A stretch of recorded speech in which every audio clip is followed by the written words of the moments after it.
I never thought my own sister would point a gun at me. Her name is Rachel, and she's 3 years older than me. Ever since she was a kid, she wanted to be a police officer.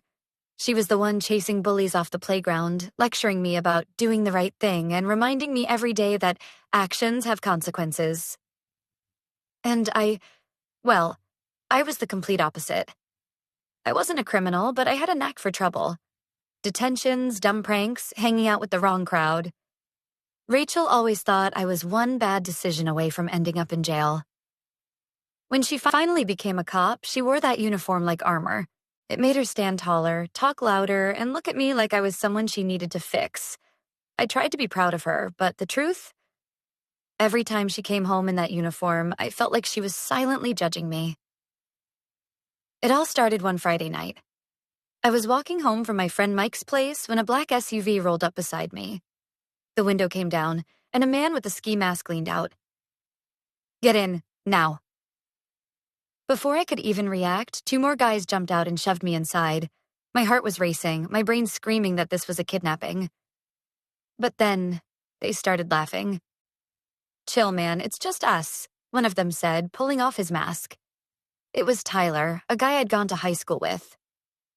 "What the hell is wrong with you?" I yelled.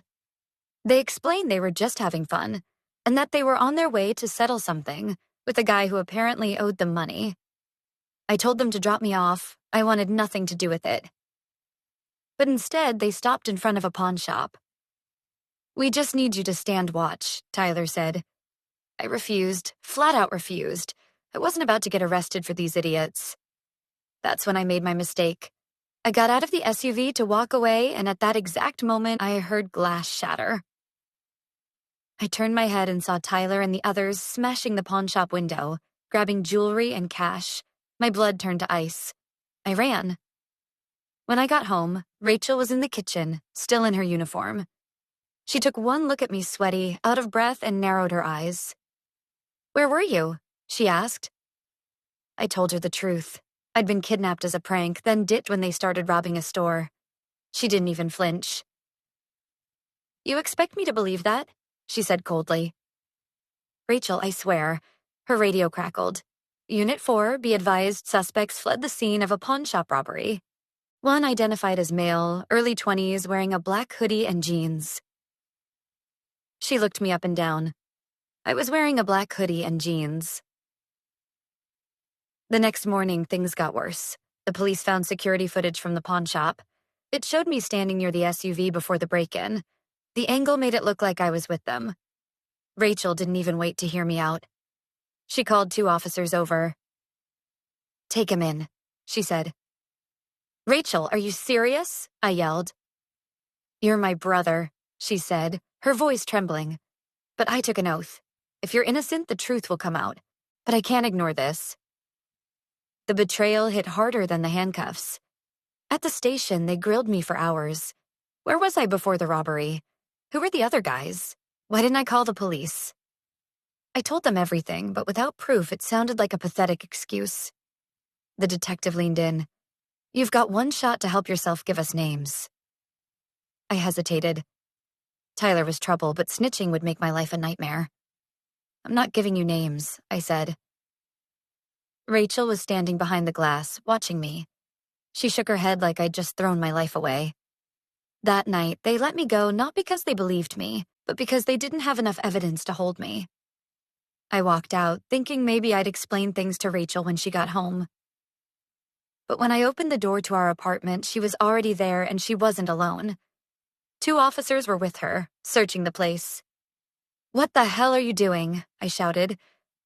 "We got a tip," Rachel said without looking at me. "Evidence from the robbery might be here."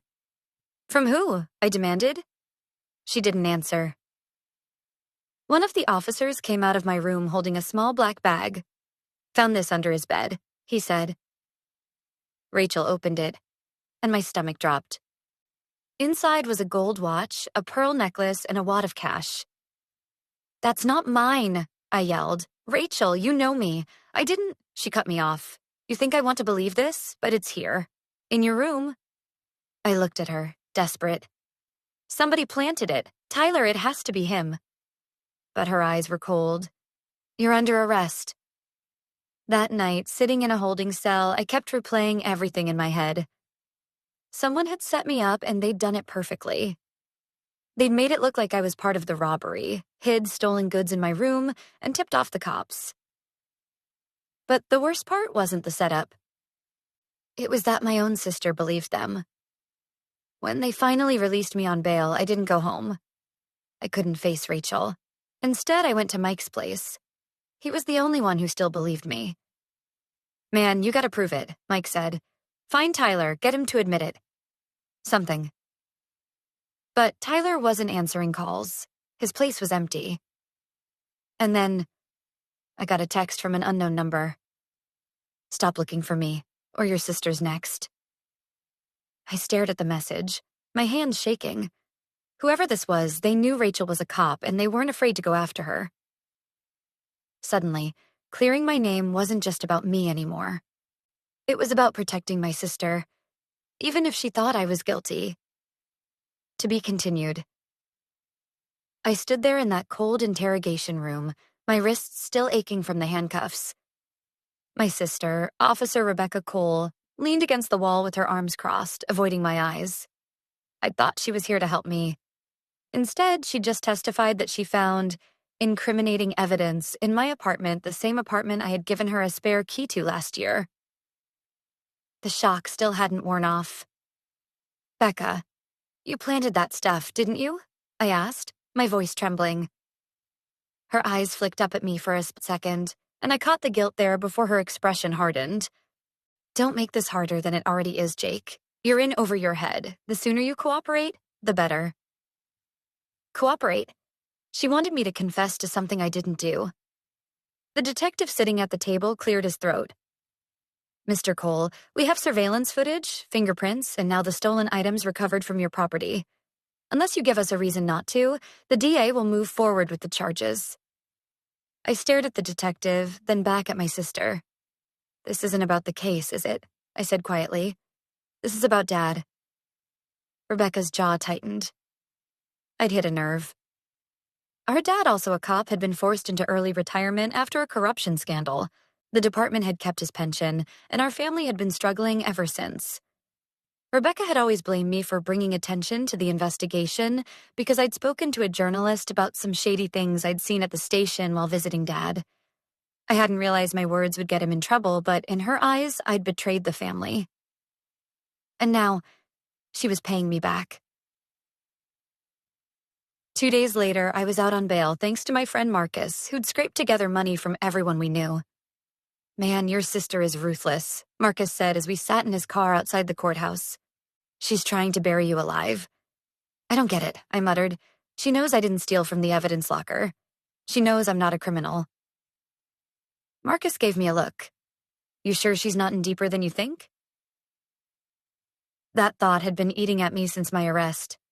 Rebecca had always been the golden child in the department perfect record, respected by everyone. But lately, she'd been different. Distant, nervous. I'd even caught her taking strange phone calls and deleting messages. If I was going to clear my name, I needed to prove she was hiding something. The next night, I followed her. Yeah, I know tailing a cop is risky, but I'd grown up in the same house as her. I knew her habits, her blind spots. She left the precinct around 9 p.m. and drove to the edge of the city, pulling into a dimly lit warehouse lot. My stomach knotted as I watched her step out and greet a tall man in a black hoodie. They exchanged a quick handshake. No, not a handshake. Something passed between them. I pulled out my phone and zoomed in with the camera. When the man turned, I nearly dropped it. It was Luis Ortega, a name I knew too well. He was a local gang leader, wanted for multiple armed robberies. Dad had been investigating him years ago, before the scandal ended his career. What was Rebecca doing with him? The next day, I confronted her at our mom's house. You're working with Ortega, aren't you? I said the second we were alone in the kitchen. She froze. What are you talking about? I saw you last night, at the warehouse. You think I don't know who he is? Her eyes narrowed and she lowered her voice. Jake, you have no idea what you're getting yourself into. If you value your life and Mom's, you'll stop asking questions. There it was. Not even denial. Just a threat wrapped in concern. I couldn't just sit back and let her destroy me. Marcus and I came up with a plan. We'd record another meeting between her and Ortega, get clear proof, and take it straight to internal affairs. 2 nights later, we were in position near the warehouse again. Sure enough, Rebecca's car pulled up. She got out, met Ortega, and this time I caught everything on video: the exchange of cash, the whispered conversation, even her mentioning my name. My heart pounded. This was it. The proof I needed. But as we slipped away, headlights suddenly flooded the alley. A police cruiser blocked our path. Rebecca stepped out. "Thought you could outsmart me, huh?" she said, her voice cold. "Hand over the phone." "Not happening," I said, clutching it tighter. She stepped closer, lowering her voice so only I could hear. "Jake, you don't understand. Ortega owns half the precinct. If you leak that video, they'll come after all of us, including Mom. Think about her." For a moment, I wavered. But then I remembered the look on her face when she planted that evidence. She wasn't protecting Mom. She was protecting herself. "I'm sorry, Becca," I said, stepping back. "But you made your choice." That night, I sent the footage to Internal Affairs anonymously. The fallout was immediate. Officers were suspended, including Rebecca. The news broke about the gang's ties to the precinct. It was chaos. Rebecca didn't go to prison. She struck a deal in exchange for testimony. But she lost her badge, her career, and the respect she'd built over a decade. We haven't spoken since. Sometimes I think about the sister I grew up with, the one who taught me how to ride a bike, who defended me from bullies in school. I wonder if she ever regrets crossing the line, or if she still thinks I'm the traitor. But one thing's for sure, I may have lost my sister, but I got my life back. And in this city, that's more than most people can say.